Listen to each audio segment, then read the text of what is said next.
History, they say, is written by the victors. A convenient truth designed to sanitize the past, to gloss over the inconvenient, the horrifying, the utterly depraved. But what if the victors were also the monsters? What if the holiest of offices became a throne of blood, incest, and unimaginable debauchery? For centuries, the name Borgia has been whispered with a mix of fascination and revulsion. We're told tales of ambition, power, and political maneuvering. But beneath the polished veneer of Renaissance diplomacy lies a festering wound, a stain on the very fabric of Christendom. Today, we peel back the layers of carefully constructed myths to reveal the true reign of Pope Alexander VI, the man who turned the Vatican into his personal playground of sin. This is the 8th chapter. In the year of our Lord 1492, as a new world was being discovered across the ocean, another, far older world was crumbling under the weight of its own corruption. Rodrigo Borgia, a man whose ambition burned brighter than any torch in Rome, ascended to the papal throne. His rise was not through divine inspiration, but through calculated bribery, strategic alliances, and the blatant abuse of power. Cardinals, blinded by gold and promises of future preferment, sold their souls, and with them, the sanctity of the Church. Rodrigo Borgia became Pope Alexander VI, and with his coronation, the gates of hell seemed to swing wide open in the Eternal City. His papacy was not merely a political appointment, it was the audacious seizure of the most powerful spiritual office on earth by a man whose heart beat only for worldly dominion and carnal pleasure. The Vatican, once a beacon of faith, was about to become the epicenter of a dynasty forged in sin. Alexander VI wasted no time in establishing his personal kingdom. The papal coffers became his private treasury, the Church's power his personal weapon. But his reign was not a solitary one. It was a family affair. His children, born out of wedlock, were no longer shadows but prominent figures in his audacious scheme. Cesare Borgia, his ruthless and charismatic son, was groomed for military and political dominance, destined to become the most feared condottiere of his age. Lucrezia Borgia, his beautiful and beguiling daughter, became a prized pawn, her marriages meticulously orchestrated to forge powerful alliances, her very body a tool in her father's grand design. Juan, Joffrey, and the lesser-known offspring were all granted positions of power and wealth, their collective presence transforming the Holy See into the Borgia family syndicate. The lines between sacred and profane, divine and familial, utterly dissolved. This was not the Church. This was a monarchy, built on blood relations and boundless avarice. The unholy alliance, at the heart of the Borgia court, was a source of endless scandal and dark whispers. While Alexander VI orchestrated political marriages for Lucrezia, ensuring her utility as a dynastic asset, the rumors of a far more intimate and shocking relationship persisted. The whispers spoke of incest, not just between Lucrezia and her brothers, particularly Cesare, but even with her own father. These were not mere calumnies flung by enemies. They were persistent, detailed accounts that seeped into the contemporary historical record, painting a picture of a family consumed by its own perverse desires. Lucrezia, married and remarried, her husbands often meeting untimely ends, moved through the courts of Italy with a dark aura. Cesare, her brother, wielded immense influence over her, their bond described in terms of disturbing closeness. The Vatican, meant to be the seat of moral authority, instead became a hotbed of a debauchery so profound it challenged the very definition of sin. The Borgia reign was a tapestry woven with poison and daggers. Rivals, critics, and inconvenient obstacles vanished with alarming regularity. Alexander VI and Cesare Borgia perfected the art of elimination, turning political expediency into a gruesome spectacle. The infamous cantarella, a tasteless, odorless poison, became their signature weapon. A dinner invitation to the Vatican, once a mark of honor, became a death sentence for those who dared to stand in the Borgia family's path. Cardinals, nobles, and even common citizens who possessed valuable properties or posed a threat were swiftly removed. The estates of the deceased were then conveniently absorbed into the ever-expanding Borgia patrimony. Cesare, with his cold ambition and unwavering resolve, was the primary executor of these dark deeds, his shadow falling long and ominous across the Italian peninsula.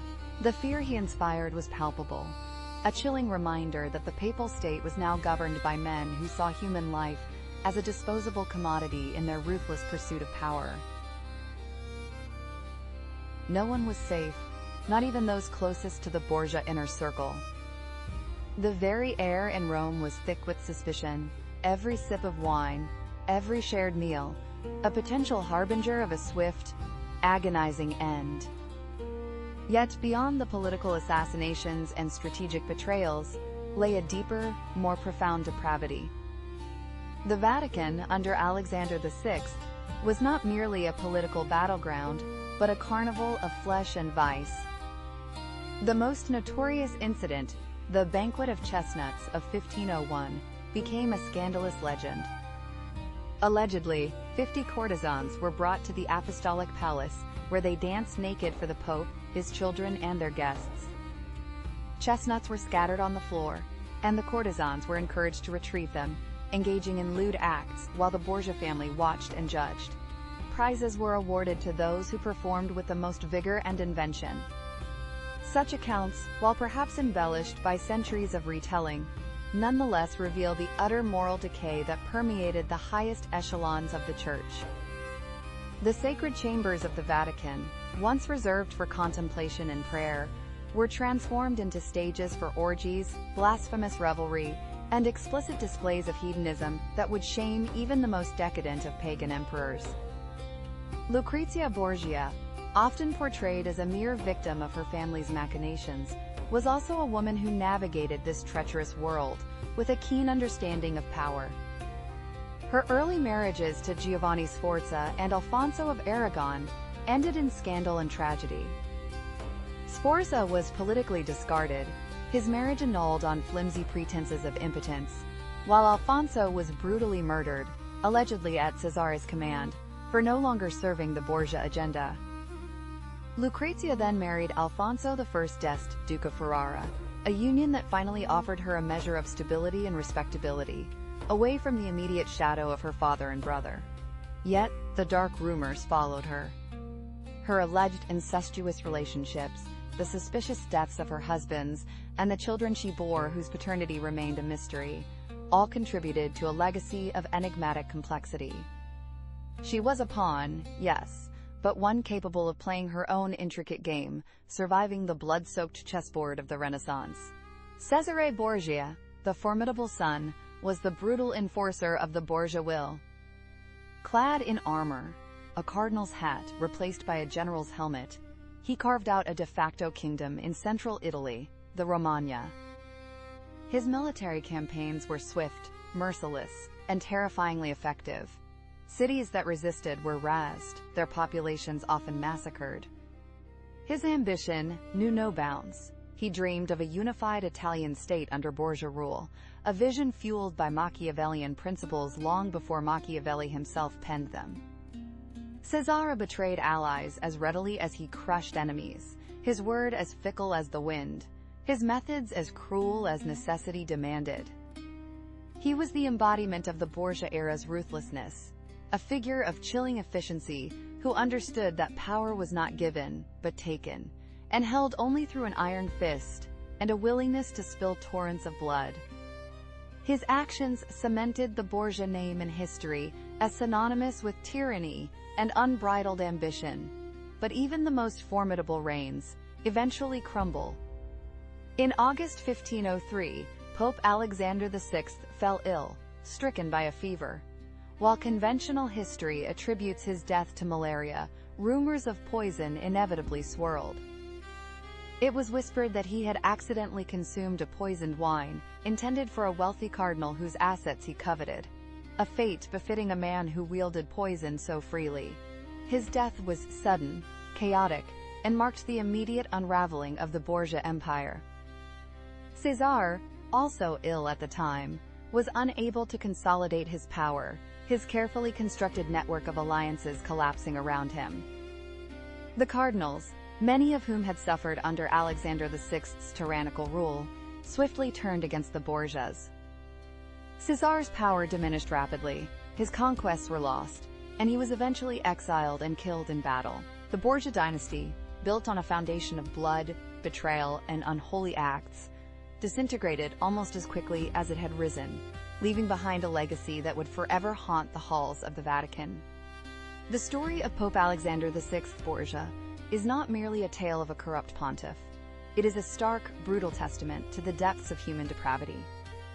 It challenges the romanticized notions of the Renaissance, exposing the dark underbelly of power, where spiritual authority became a shield for carnal excess, and the holiest of offices became a crucible for sin. The Borgias were not an anomaly. They were a symptom of an era, a mirror reflecting the shadows that lurk within the human heart. History, as presented by the victors, often omits these inconvenient truths, sanitizing the past to protect our fragile sensibilities. But the 8th chapter exists to pull back that veil, to unearth the uncomfortable realities, and to remind us that even within the most sacred institutions, the reign of blood, betrayal, and unspeakable debauchery can flourish. The truth, however unpalatable, must be told.